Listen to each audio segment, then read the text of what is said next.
मुझे आज अपनी गलती का एहसास हो रहा है जी कि हमने समधी जी के साथ कितना गलत व्यवहार किया। सच ही कहते हैं, भगवान की लाठी में आवाज नहीं होती। तुम सही कह रही हो प्रियंका की माँ। आज हमारे कर्मों की सजा हमारी बेटी को मिल रही है। ये सुलोचना और अर्जुन जी हैं। अर्जुन जी सरकारी इंजीनियर हैं और सुलोचना जी एक हाउसवाइफ है, जो आज आंगन में बैठे अपनी गलती पर पछता रहे हैं। आइए जानते हैं उन्हें अपनी गलती का एहसास कैसे हुआ। आज से 6 साल पहले उनके बेटे प्रियांशु की शादी पास के शहर में रहने वाले अजीत जी की बेटी काम्या के साथ तय हुआ था, और शादी में उनकी सभी मांगों को काम्या के पिता ने सहर्ष स्वीकार कर लिया। काम्या एक सीधी सादी और घरेलू लड़की थी। विवाह की सारी तैयारियां शुरू हो गईं। कपड़े गहने सभी खरीदे जाने लगे। तभी अर्जुन जी ने अपने रिश्तेदारों की बातों में आकर विवाह मैरिज हॉल की जगह 5 स्टार होटल से करने की शर्त रखी और कहा कि अगर आपने यह व्यवस्था नहीं की तो यह शादी नहीं हो सकती। काम्या के पिता ने उन्हें बहुत समझाने की कोशिश की, लेकिन अर्जुन जी अपनी बात पर अड़े रहे। अर्जुन जी ने कहा, मैरिज हॉल हमारी हैसियत के बराबर नहीं है, लोग क्या कहेंगे कि कहाँ रिश्ता कर लिया। एक ही बेटा है, मेरा और बेटे की शादी रोज रोज थोड़े ही होती है। शादी के कार्ड बट चुके थे और बहुत सारी शादी की तैयारियां भी हो चुकी थीं, इसलिए काम्या के पिता ने किसी तरह कर्ज लेकर 5 स्टार होटल बुक कर लिया। शादी का दिन था और प्रियांशु की बारात नाचते गाते होटल पहुंच गई। शादी का कार्यक्रम भी शुरू हो गया, लेकिन तभी अर्जुन जी का गुस्सा 7वें आसमान पर चढ़ गया। चिल्लाते हुए बारात वापस ले जाने की बात करने लगे। काम्या के पिता ने उन्हें समझाते हुए कहा कि समधी जी, आप बिना वजह नाराज हो रहे हैं। आप पहले मेरी बात तो सुन लीजिए। आपके बताए अनुसार ही हमने सारी व्यवस्था की थी, लेकिन होटल वालों का कहना है कि कुछ लड़कों ने बहुत सा खाना बर्बाद कर दिया, जिससे खाना कम पड़ गया। तो क्या हो गया, शादी विवाह में तो यह सब होता है, और अब क्या मेरे रिश्तेदार भूखे ही रहे? अर्जुन जी ने गुस्से में कहा। काम्या के पिता और उसके भाई ने किसी तरह स्थिति को संभाला और शादी हो गई। शादी के बाद भी काम्या के ससुराल वालों की मांगे खत्म नहीं हुई। काम्या ने इस बारे में जब अपने पति प्रियांशु से बात की तो उसने कहा, मैं इस सब के बीच में नहीं पड़ना चाहता। दहेज की इस लेन देन ने एक बेटी को उसके माता पिता, भाई बहन के प्यार से जरूर दूर कर दिया था। काम्या शादी के बाद कभी अपने मायके नहीं जा सकी। जब भी उसके मायके जाने की बात करने के लिए काम्या के पिता आते, तो उन्हें कोई न कोई बहाना बनाकर लौटा दिया जाता या कोई नई डिमांड बता देते। काम्या की ननद की शादी में भी अजीत जी को ढेरों सामान की लिस्ट पकड़ा दी गई। ये कहकर कि समधी है, इतना तो करना ही चाहिए। काम्या के पिता भी बेटी के प्यार और उसका घर बसा रहे, इस मोह में सब करते जा रहे थे।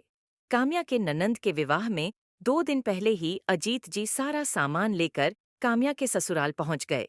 सामान को देखकर काम्या की सास बोली, ठीक ही है, हमें क्या पता था कि आपकी पसंद ही ऐसी है, नहीं तो हम लोग खुद ही पसंद कर लेते। न साड़ियों का रंग अच्छा है, न गहने की डिजाइन, और गहने भी कितने हल्के हैं। बेटी के लिए तो कभी आप दिल खोलकर खर्चा ही नहीं करते। हमारा क्या, लोग तो यही कहेंगे कि कैसे पिता है, बेटी के सम्मान और समाज के मान मर्यादा की भी चिंता नहीं है। काम्या के पिता कुछ बोल नहीं सके, चुपचाप सिर नीचे किए बैठे रहे। लेकिन आज सारे रिश्तेदारों के सामने अपने पिता की बेइज्जती काम्या बर्दाश्त नहीं कर पाई और बोली, मम्मी जी, समाज की मान मर्यादा की चिंता क्या सिर्फ मेरी पिताजी को या मेरे मायके वालों को होना चाहिए? आप लोगों को इस बात की कोई चिंता नहीं होनी चाहिए। सारे रिश्तेदारों के सामने आपने ये तो कहा कि यह अच्छा नहीं, वह अच्छा नहीं, यह नहीं लाए, वह नहीं लाए, लेकिन क्या पिताजी से एक बार भी उनका हाल समाचार पूछा? किसी ने भी उनसे चाय नाश्ते के लिए भी पूछा नहीं? क्योंकि आप लोग मेरे पिताजी को अपना समधी नहीं नौकर समझते हैं, और मुझे तो इस घर में एक काम वाली बाई से भी कम समझा जाता है। जब जिसके मन में आए मुंह उठाकर कुछ भी कह देता है। कुछ खराब हुआ तो काम्या और कुछ अच्छा हुआ तो आप लोगों ने किया। काम्या का इस तरह जवाब देना आज सुलोचना जी को बहुत बुरा लगा, और वह भी जब सारा घर मेहमानों से भरा हो। सुलोचना जी ने गुस्से में चिल्लाते हुए कहा कि देखा समधी जी, ऐसे तेवर हैं आपकी लाडली के, वह तो हम जैसे लोग हैं जो इसका गुजारा हो रहा है, नहीं तो किसी और घर में होती तो कब का घर से बाहर निकाल देते, और आप समझते हैं कि हम लोग ही बुरे हैं। अपनी लाडली को मुंह चलाने के साथ कुछ अच्छा संस्कार भी दे देते तो अच्छा होता। यह सब क्या हम अपनी बेटी को नहीं दे सकते? आप लोगों की तरह कंगाल थोड़ी है कि शादी में बारातियों को खाना भी नहीं खिलाए। ले जाइए आप ये सब, हमने तो ये सब इसलिए कहा था कि प्रियंका के ससुराल वालों को ये न लगे कि उसकी भाभी के मायके वाले भी किसी से कम नहीं है, लेकिन आपकी बेटी ने जो आज हमारी जो बेइज्जती की है, उसके बाद हम काम्या को नहीं रख सकते।